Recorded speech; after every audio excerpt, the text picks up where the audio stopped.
कुछ लोग ऐसा तर्क देते हैं कि अंग्रेजी अंतर्राष्ट्रीय भाषा है। बिल्कुल नहीं। दुनिया में 200 देश है, मात्र 14 देशों में अंग्रेजी चलती है, बाकी कहीं अंग्रेजी नहीं। और वो 14 देश वो है जो अंग्रेजों के गुलाम थे। ऑस्ट्रेलिया, न्यूजीलैंड, कनाडा, अमेरिका, फिर ब्रिटेन, फिर स्कॉटलैंड, फिर आयरलैंड, फिर भारत, फिर पाकिस्तान, फिर बांग्लादेश।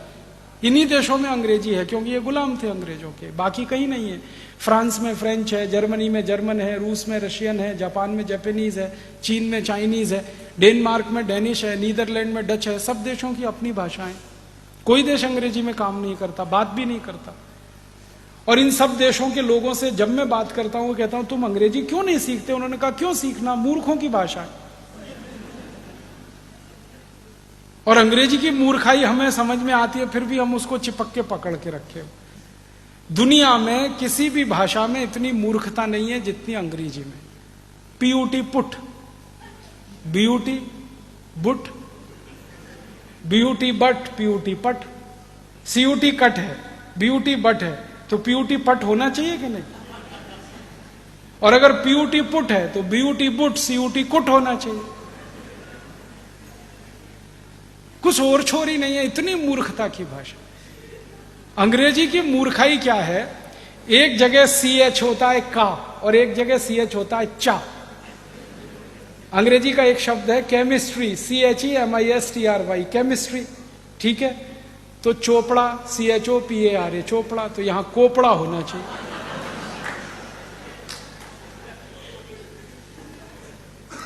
और अगर CHOPARA चोपड़ा है तो उधर केमिस्ट्री होना चाहिए, CHEMISTRY। और जब भी अंग्रेजी के लोगों से बात करो ये क्या चक्कर है, वो कहते पता नहीं, अब है तो हम कर रहे हैं। मूर्खों की भाषा ऐसी होती है। अंग्रेजी जो है ना, बहुत बहुत बहुत बहुत रद्दी भाषा है। इसके पास शब्द नहीं है अपने। 5वीं शताब्दी में तो ये भाषा बनी है। आपको मालूम है अंग्रेजी का इतिहास मुश्किल से 1000, 1200, 1500 साल पुराना। 5वीं शताब्दी के पहले तो अंग्रेजी ही नहीं थी। पूरे इंग्लैंड और स्कॉटलैंड और उसमें लैटिन चलती थी। अंग्रेजी उसमें से उधार लेके कुछ शब्दों से शुरू हुई। फ्रेंच से उधार लिया, जर्मन से लिया, लैटिन से लिया, इससे लिया, कुछ हिंदी से लिया, खिचड़ी बना दिया उन्होंने। शब्द नहीं है उनके पास। इतनी गरीब भाषा है ये, जो दुनिया में कहीं नहीं है। इनके पास ले दे के एक ही शब्द है, अंकल। काका, मामा, मौसा, फूफा, काका का काका, मामा का मामा, मौसा का मौसा, सब एक ही है, अंकल। शब्द ही नहीं है। और ले दे के एक शब्द है आंटी। काकी भी है, मामी भी है, मौसी भी है, सब आंटी। ये भारत में तो नहीं होता। हमारे यहां तो जितने भी रिश्ते हैं हर एक के लिए अलग शब्द है। इनके पास शब्द ही नहीं। और ऐसी मूर्खता के शब्द हैं समझ में नहीं आते। फादर इन लॉ, कौन सा? इधर वाला कौन सा father in? Mother in law कौन सी? इधर वाली की इधर वाली। मूर्खताओं की भाषा। अच्छा, मैं अगर आपसे हिंदी में या मराठी में ये कहूं कि ये व्यक्ति किसी व्यक्ति का साला है, ठीक है? आप 1 मिनट में पता लगा लेंगे साला है या माने उसकी बहन का भाई है, ठीक है? अगर मैं कहूं कि ये उसका जीजा है, इमीडिएट में पता लगा लेंगे। अंग्रेजी में साला और जीजा दोनों के लिए एक ही शब्द है, ब्रदर इन लॉ। अब पता ही नहीं है कि वो साला है कि जीजा है मूर्खों की भाषा की नहीं। अब ये मूर्खों की भाषा में हम फंसे हुए हैं और अपने को बहुत स्मार्ट समझते हैं। और ये मूर्खता पता है कहां तक जाती है? हम हिंदुस्तानी लोग अंग्रेजी के चक्कर में फंस के हमारा कचरा हो गया। ना हम अंग्रेज हो पाए, ना भारतीय रह पाए। आधे अंग्रेज आधे भारतीय। वो कैसे है? किसी के घर में जाओ तो पिताजी का नाम रामदयाल, माताजी का नाम गायत्री देवी, बेटे का नाम टिंकू। अब मैं पूछता हूं ये रामदयाल और गायत्री देवी का टिंकू कहां से आया? और जिन्होंने नाम रखा है ना टिंकू, उनको पूछता हूं आपको इसका अर्थ मालूम है? टिंकू अंग्रेजी की वेबस्टर डिक्शनरी में टिंकू का अर्थ है आवारा लड़का। जो बाप की ना सुने, मां की ना सुने, वो टिंकू है। और यहां अच्छे खासे अपने बेटे को आप टिंकू बोल बोल के टिंकू बना रहे। क्या मूर्खता के नाम रखे, कैसे कैसे नाम रखते हैं। डब्लू, बबलू, पिंकू, टिंकू, बबली, डबली, ट्विंकल, डिंपल। क्या मूर्खता। कुछ नामों की कमी है अपने संस्कृत में, मराठी में, हिंदी में। क्यों आप ये फालतू अंग्रेजी नाम। और ऐसी मूर्खाई है इस देश में अंग्रेजी के नाम पे। कभी कभी कुछ घरों में मैं चला जाता हूं भोजन आदि करने के लिए, क्योंकि मैं भोजन होटल में नहीं करता, ठहरता भी होटल में नहीं, किसी के घर में ठहरता हूं, खाता भी घर में ही हूं, तो अक्सर घरों में जाता रहता हूं, तो वहां अंग्रेजी की मूर्खाई दिखाई देती है। अभी थोड़े दिन पहले मैं किसी के घर में गया दिल्ली, तो उनके एक छोटे से बेटे को माता पिता ने मेरे सामने लाके खड़ा कर दिया, ये हमारा बेटा है। मैंने कहा ठीक है, बहुत अच्छा, ये बहुत होशियार है। मैंने कहा अच्छा, ये बहुत अच्छी कविताएं सुनाता। मैंने कहा अच्छा, सुनवाओ जरा।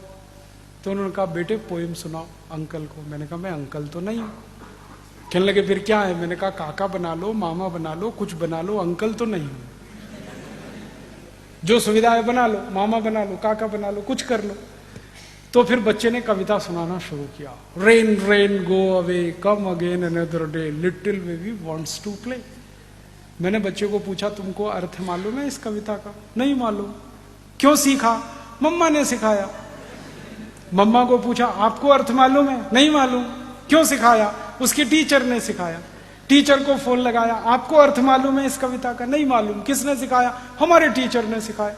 अब मूर्खों के मूर्ख कविता सिखा रहे हैं, rain rain go away, come again another day. फिर मैंने उस बच्चे को समझाया इस कविता का अर्थ है बारिश बारिश तुम चली जाओ, यहां मत आओ क्योंकि मुझे खेलना।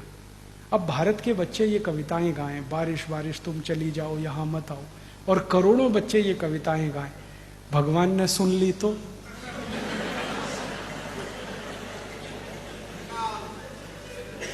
भगवान ने अगर कविता सुन ली तो बारिश को वापस बुला लेगा, यहां बारिश होगी नहीं। और 60% खेती बारिश पर इस देश में जिंदा रहती है। वहां अगर बारिश नहीं होगी, आप भूखे मरेंगे, मैं भूखा मरूंगा, शेतकरी भूखा मरेगा, तो भारत में इस कविता की गरज क्या, जरूरत क्या। ऐसे मूर्ख लोग अंग्रेजी में कविता से। फिर उसकी आई ने, बच्चे की आई ने कहा फिर कौन सी कविता सिखाऊं।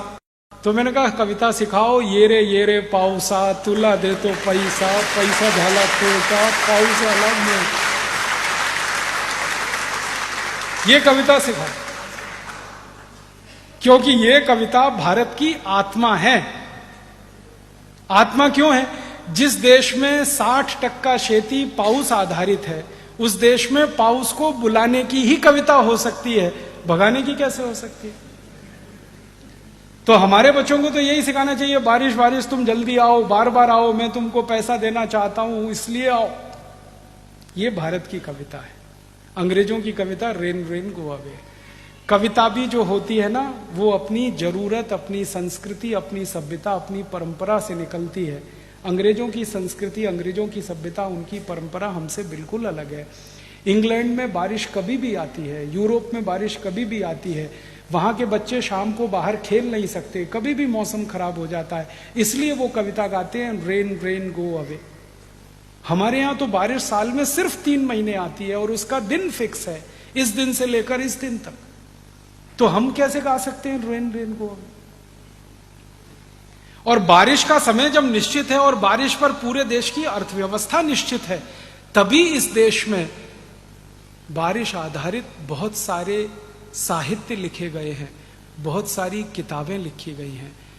हमारे देश में महाकवि कालिदास ने जो मेघों का वर्णन किया है, और उसमें से जो उस उत्साह उत्पन्न होता है सुनकर, बोलकर, वो हमारी संस्कृति का हिस्सा है, क्योंकि जरूरत है हमारी। महाकवि कालिदास इंग्लैंड में नहीं हो सकते, जो मेघों का इतना सुंदर वर्णन कर सकते हैं, वो जरूरत है हमारी।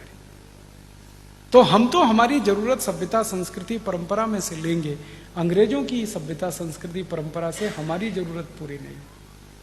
तो इस अंग्रेजियत को छोड़िए, आप भाषा को छोड़िए। अंग्रेजों को आपने छोड़ दिया, इस भाषा को क्यों पकड़ के रखा है।